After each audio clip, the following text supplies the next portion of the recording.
Want to jump in ranked matches in Fortnite? Here's how to do it. From the main menu, head to the Play tab. This is where you pick your game modes.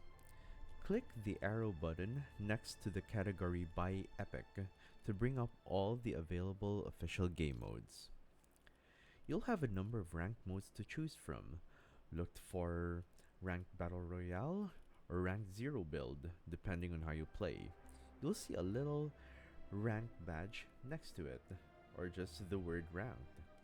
You can also select OG ranked, ranked ballistic, ranked reload, and ranked zero build reload. Click on your ranked mode of choice. Then hit play to queue up, and boom, you're in ranked. Your current rank appears on the left of your screen. Ranks go from bronze to unreal, and wins help you climb faster. And don't worry, Fortnite uses placement, kills, and teamwork to rank you fairly.